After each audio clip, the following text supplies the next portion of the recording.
Hello, Puggies, and welcome to the Pug Life Show, brought to you by Pug Parties, because your pug deserves to be the best dressed at the porty, and you can check out their outfits at pugparties.com. I'm your host, Donna, and with me are my Puggy co-hosts, Rosie and Kenji, snoring in the background, of course. In this episode, I'm talking about fur family holidays.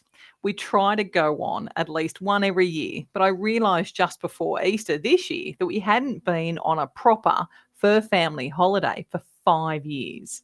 So we decided to book an Airbnb place near the sea at the last minute and enjoy the 4 days off.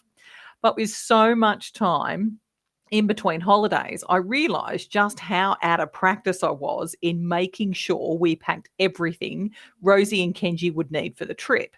So I thought I'd share my packing list with you so you don't forget anything on your trip and find yourself searching for a pet store in an unfamiliar town, praying they stock your Puggy's favourite treaties. And yes, that was us this time round. But before we dive in, I want to remind you to subscribe to our newsletter in the show notes so you get advance notice of our next episode and much, much more.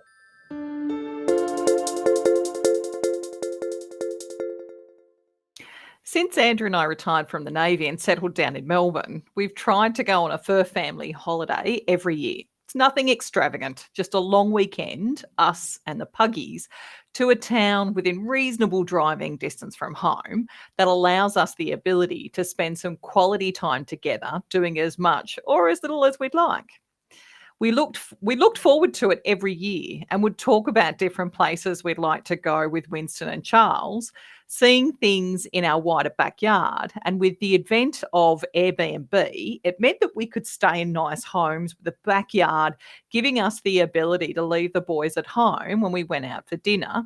And it also gave them the freedom to pop outside for a snuffle or toilet break in the backyard whenever they felt like it, which to us was a big win-win. Then in 2019, Winston got sick. He passed away in early 2020, just before COVID happened. And all of a sudden, 5 years has slipped by since the last time we went on a fur family holiday. Now, don't get me wrong, we've been on holidays with the Puggies over those 5 years, but they haven't been our traditional fur family holiday, just us together. And I decided that we weren't going to make that mistake again this year. So at the last minute, I booked a holiday apartment, a short walk to a poor-friendly beach for Easter, and started planning the things that we'd need to pack to make sure that we had everything we'd need for the break, noting that most businesses close for Good Friday, and in some small towns, they also close for Easter Sunday. We've been caught out before, so I wasn't planning on making that same mistake again. We decided to take enough food for the entire time away so that we had the flexibility to eat at home or go out if the mood inspired us. Now, you'd think that we'd remember to pack enough food for Rosie and Kenji, and their actual meal food was covered amply. However, I was woefully short on the treaties count. And by woefully, I mean we ran out of treats in the first day and a half, which is just terrible. I'd packed the belt of power with loads of treaties as always, but I should have taken an extra bag of yogurt drops, noting our plans to go for a walk on the beach every day and their obvious need for sustained sustenance during their, inverted commas, long treks to new shores. I will take a moment and explain that the belt of power is what we call our doggy training belt. We use to hold treaties and poop bags. We have found over the years that whoever wears the belt gets the Puggy's attention, even if both humans are walking a Puggy each. All of our Puggies know the belt of power and will stick by the human with the belt, even if it means pulling away from the human who actually has their lead. Now, I say this because Rosie is especially bad for it, and it's probably the only time she chooses me over her dad being a daddy's girl. Sometimes as mums, we have to take what we can get. Now, like all family holidays, the key is in the preparation and packing to ensure you don't get to the hotel, campsite, Airbnb, or beach house and find that you forgot the one thing that your perfect puggy cannot live without and will be inconsolable for the entire holiday, requiring twice the treaties you packed, unless it's the thing you forgot, like us, to turn that puggy frown upside down. So our motto is never leave anything to chance when it comes to the perfect family fur family holiday. And if you don't pack anything else, these items are a must in our opinion. So bed. Choose their favourite bed. If you're like us, our puggies have more than one strewn throughout the house. That this bed can go into the car and plus they can sleep on it whilst you're at your holiday destination. Now, I don't know about your puggies, but our puggies will settle in quicker if they have something from home to make them feel comfortable. And if you have a puggy that gets anxious like Kenji, their bed is their safe space in a strange place for that first few hours, which is really important for them. Bowls for food and water. If your puggy is anything else like ours, they are very particular about what they drink from, and their hydration is really important, especially if you plan on going on long walks like we did. You should also bring water from home for your arrival so they have another familiar thing from home whilst they get used to the new place and the change in water quality or taste. Believe me, it's a thing. So they will drink water from the new place, but for that first few hours, it is nice for them to have that something from home. The other big thing that's really important, especially if you're planning on driving long distances, is a car restraint.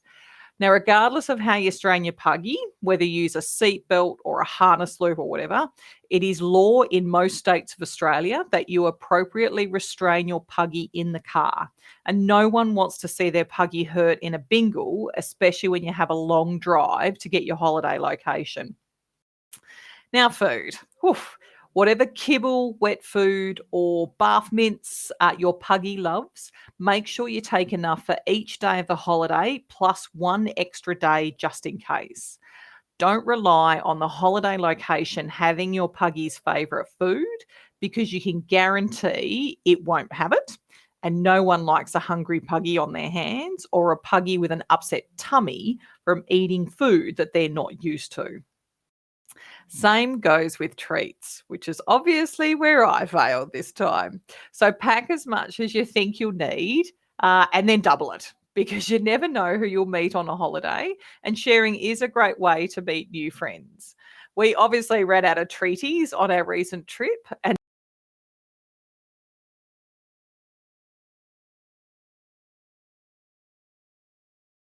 treaties so that Rosie could eat them without choking since she only has three teeth left. So things like liver treats were an absolute no go for her. Take a harness and lead because how else are you going to see all the sights on your holiday? And if you're planning on going to the beach or like a lake or somewhere where it might be a bit muddy, then I recommend taking a couple so that the wet one can dry out and you still have a dry one to wear if you decide to do a couple of trips in a day. Now, Kenji on our holiday ran into the ocean chasing a new friend on the first day at the beach and got his harness and his raincoat wet and sandy. And I mean, absolutely everywhere. It was so funny to see, requiring us to wash it and dry it so that they were ready for our next adventure the next day.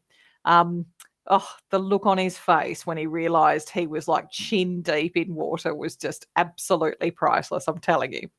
Now, waste bags. We usually take twice as many as we think we'll need because there's nothing worse than running out of poop bags on your morning walk. And no one wants to see poop on the beach. It's just gross. Now, we always take baby wipes, the unscented versions, because they're perfect for cleaning puggy faces and paws, cleaning up little messes in the car if your pug happens to get car sick, or in the hotel room and at a stretch, picking up little messes as well. Now, Rosie is a princess pug, and we had to clean the residual sand from between her toes after each beach walk. And to be honest, the sand would have caused irritation. So giving them a quick clean was the responsible thing to do anyway, just to make sure that Her Highness was okay. The other thing we always take is old towels. They're good for drying wet fur after a frolic on the beach or at a pool or a lake, because no one likes that wet fur smell. And a lot of places don't have old towels or enough towels for that point. Now, toilet mats, if your puggy has been trained to use them. A human's best friend if they want a little sleep in, but there's no doggy door for a puggy to use.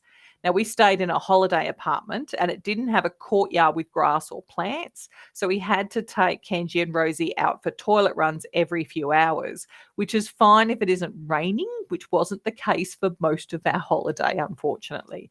But they don't know how to use toilet mats. So we knew what we had to do to make sure that Rosie and Kenji were okay. Now, vaccinations. This is really important in general for a puggy's health, but it's more important if you're traveling to a holiday destination that requires additional vaccinations. Now, Tasmania is a prime example. That place requires evidence of the hydatid worm vaccination prior to arrival, and not every state vaccinates against it as part of your puggy's usual 12-monthly cycle. So make sure you check that out before you go. Flea and tick treatment. Make sure it's up to date, especially if you don't know if the holiday location is known for ticks. Nobody wants a holiday vet visit, and you can never be too careful with ticks at certain times of the year. And our last major minimum requirement, for want of a better term, is download the first aid app for pets. You can get it on Apple and also Android. You can register your vet's details on the app. Plus, most importantly, it has an emergency vet services section and it lists all of the Australian vets wherever you are in Australia. It has everything you need to know to administer first aid to your puggy as well, until you can get them to the vet, which in some instances is a true lifesaver. And the best part about this app, it is 100% free. Hey Puggies, we'll be right back after this short message. If you haven't already subscribed to our newsletter, then please click on the link in our show notes so you get advance notice of our next episode. And don't forget to join our Facebook group, Living the Pug Life, so you can be the crazy pug lady you've always wanted to be with other like-minded crazy pug ladies. Now it's time to get back to the show. So we've covered the basics, but there's always room for other items such as the following, which is handy for trips to the beach. First one being life jacket. If your puggy is like Kenji, they love the sand, but are not too sure with the water. And so a life jacket helps them enjoy the day at the beach with their humans while still feeling safe in the water. Pugs are known for sinking like a brick in water, so a life jacket takes away the worry. They're usually really bright coloured and they have a handle on them so that if they do get in trouble, you can get to them quickly and you can lift them up out of the water and to safety. Another great thing is a cool mat, and it's a place for your puggy to rest after their frolic on the beach and in the water. That will also help them from overheating. If you don't have a cool mat, a great little hack is dig out the sand until you hit cool sand for them to rest in. It means they'll need a bath at the end of the day, but it's a pretty small price to pay for a happy beach bum puggy. And following on with that, some sort of shade cloth or umbrella or hut or whatever is just as important as the cool mat to make sure that your puggy stays cool while still enjoying the beach and the day with their humans. Now, if your puggy is more of the outdoorsy type, then for the camping puggy, we recommend the following things. A lead tether. You don't want your puggy wandering off when you're busy setting up or cooking dinner. Yeah, who am I kidding? As if your puggies are going to wander off when dinner is on the campfire. But in reality, there are going to be times when you need to stop your puggy from wandering off whilst you're otherwise engaged, and a lead tether is really handy. An outdoor mat. Now, every puggy needs a place to rest their head next to the campfire, and their bed night might not be the best option. An outdoor mat just gives them a place of their own when they're not sleeping on your lap, that can get dirty and be easily washed off. Now, you could use a tarp at a stretch, but it's not overly comfortable for your puggy. Which is why we sort of recommend something that's a little bit more robust and a bit cushiony.